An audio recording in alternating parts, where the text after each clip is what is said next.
Olá, eu sou a Camila Fabiane de Almeida. E eu sou Luiz Helena Pereira. Os nossos orientadores são os professores Rodrigo Costa Poerari e Jussi Ricardo Godoy. E nós somos alunos do Instituto Federal Catarinense, Campus Camboriú, que se localiza em Santa Catarina. Olá, eu sou a Luísa e essa é a Camila, e o nosso trabalho é a utilização de macrófitas aquáticas para o tratamento da água de um córrego contaminado por esgoto doméstico. Nós somos a turma CE18 e os nossos orientadores são os professores Rodrigo Costa Poerari e Jussi Ricardo Godoy. A água é finita e essencial à existência das espécies, como também para o meio socioeconômico que vivemos atualmente. Porém, contaminações em cursos d'água são muito comuns e essas acabam por prejudicar toda a biodiversidade presente nos locais. Segundo uma pesquisa feita pelo IBGE em 2008, 55% dos municípios brasileiros efetuavam a coleta de esgoto, porém apenas 29% destes o tratavam de fato. Então, esse é um dado que evidencia que mais da metade das cidades do país não realizam tratamento adequado desses efluentes. Nesse caso, pode acabar por acontecer o chamado lançamento in natura dos efluentes. Como consequência, os corpos d'água perdem a sua capacidade de autodepuração. E um exemplo disso é a cidade de Camboriú, em Santa Catarina, onde, pela falta de sistema de esgotamento sanitário, existe, então, esse lançamento in natura, principalmente no Rio Camboriú, que é o principal rio da bacia hidrográfica, né, da região. Então, de acordo com uma classificação do Água Santa Catarina ainda, esses mananciais são classificados como classe 4, ou seja, eles só podem ser destinados à navegação e à harmonia paisagística. Então, eles são impróprios para consumo humano.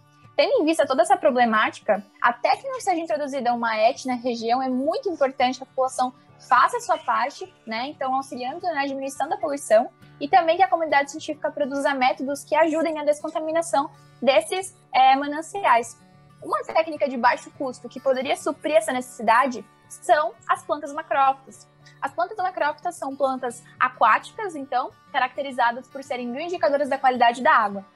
E essas plantas, principalmente, absorvem cargas orgânicas excessivas dos meios. Então, elas são muito frequentes nessa região de estudo, em Camboriú, né?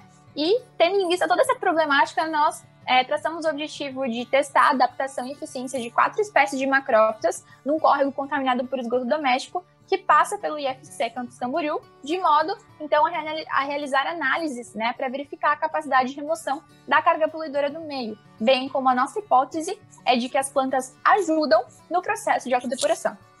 A pesquisa foi realizada em Camboriú, Santa Catarina, em um córrego de esgoto que tem início no bairro Monte Alegre, percorre o Instituto Federal e desemboca no Rio Camboriú, bairro Centro.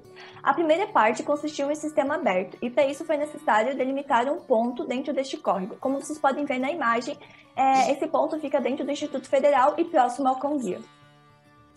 Essa primeira parte também foi necessário criar um sistema de gradeamento de bambus, que suas medidas foram de acordo com a largura do córrego e que teve o objetivo para fixar as plantas para que elas não fossem levadas pela correnteza. As plantas utilizadas na pesquisa foram a taboa, o aguapé, o chapéu de sapo e o aguapé de flecha, sendo que todas já estavam presentes no Instituto e por isso a escolha das mesmas. Apenas o aguapé de flecha é exótico, mas acabamos de escolher por já estar presente e para testarmos, então, a sua eficiência na pesquisa. A segunda etapa foi baseada em um sistema fechado. Para isso, foi necessário retirar uma grande quantidade de água do córrego, colocado num tanque de sedimentação, que é esse tanque azul que está na imagem, para que as partículas sólidas sedimentassem e não trouxessem interferência para os tanques menores, que foram implantadas as macrófitas que mais se adaptaram no sistema aberto, que foi o aguapé de flecha e o chapéu de sapo. A terceira etapa foram as análises de qualidade da água que tiveram frequência diferentes. Primeiro foi realizada a análise do tanque de sedimentação, depois nos tanques menores, quando as plantas já estavam implantadas ali há uma semana e depois há um mês. Os parâmetros das análises foram ferro, pH, cor, dureza total, coliformes fecais, condutividade, salinidade, total de sólidos dissolvidos, turbidez e oxigênio dissolvido.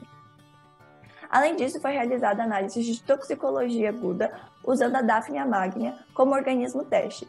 Ela é um crustáceo de água doce e foi para testar os seus efeitos nocivos em uma série de 4 diluições em período de 48 horas, de acordo com a NBR 12.713 de 2016. No sistema aberto, então, foi observada a presença de mau odor, coloração escura e espuma. O clima foi o principal fator que influenciou na profundidade da lâmina d'água, que aumentava com muita chuva e diminuía nas épocas de estiagem. Então, dos principais fatores que não contribuíram para para o acontecimento ali do sistema aberto, os principais foram baixo volume d'água para a taboa, que é uma planta de grande porte, então ela precisa de mais água. E para o aguapé foram as suas raízes curtas, uma vez que essas impossibilitaram que essa planta pudesse se fixar bem no gradeamento de bambu. Tendo em vista tudo isso, as plantas com melhor adaptação, então, foram o aguapé de flecha e o chapéu de sapo, porque ambas mostraram que tem maior resistência às ações antrópicas e às intempéries naturais naquele ambiente. Então, nós empregamos elas no sistema fechado e fizemos as análises comparando com os parâmetros das águas doces de classe 1, uma vez que essas são o oposto das de classe 4 que eu expliquei no início da apresentação.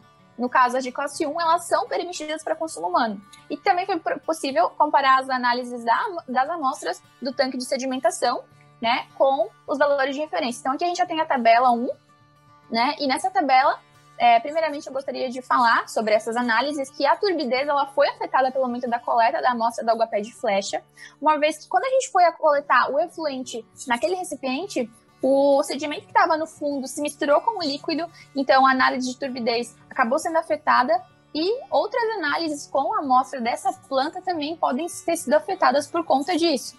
Entretanto, o resultado da turbidez obtido com a ação no aguapé de flecha foi superior aos parâmetros de classe 1 da CONAMA 357, né? Enquanto que o chapéu de sapo conseguiu se manter dentro das condições de referência. As análises de coliformes fecais foram as que melhores obtiveram resultados. Na amostra de sedimentação, apresentou 6.520 unidades formadoras de colônias por 100 ml.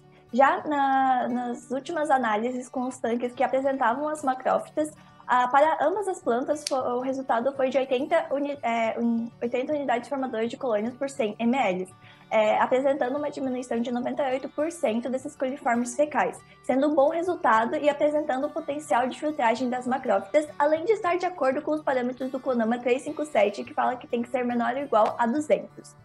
Porém, essa análise pode ter sofrido a interferência do tempo que as bactérias foram expostas quando estavam nos tanques, ocasionando então a mortandade das colônias. Além disso, vocês podem observar que na tabela, no dia 1º/10, o aguapé de flecha apresenta nenhuma colônia, e no dia 14/11 apresenta 80. Isso é por conta de que os tanques menores acabavam secando e era necessário repor a água deles, e para isso a gente utilizava a água do tanque de sedimentação, por isso que deu essa interferência no final das análises. Já a análise de toxicidade aguda apresentou que o córrego tem baixa toxicidade, já que na concentração de 100% ocorreu a morte de apenas 10% dos organismos testes e nas demais concentrações foram de 5%. Mas apesar de estar com essa baixa toxicidade, o efluente ele não está de acordo com o artigo 34 da Resolução do CONAMA 357 de 2005, que fala que um efluente só pode ser despejado num corpo d'água caso não traga nenhum efeito nocivo de toxicidade para a biodiversidade local. Então, como ocorre essa mortandade de alguns organismos, tem essa ameaça. Porém, essa análise pode ter sofrido interferência da autossalinidade que foi apresentada na tabela 1, contribuindo então para a morte dos crustáceos. Analisando os resultados, foi possível observar que o aguapé de flecha e o chapéu de sapo foram as macrófitas que mais se adaptaram no córrego estudado. Além disso, ambos chegaram a resultados favoráveis no sistema fechado, comprovando a hipótese de que as plantas auxiliam no processo de autodepuração. Sendo que o aguapé de flecha foi a macrófita mais eficaz, já que conseguiu aumentar o oxigênio dissolvido e diminuir os coliformes fecais em 98%. Então, essa pesquisa ela revela o potencial do uso das macrófitas como método de tratamento alternativo e de baixo custo que pode ser empregado como um sistema temporário para as cidades que não possuem ET como Camboriú, Santa Catarina. Obrigada pela atenção.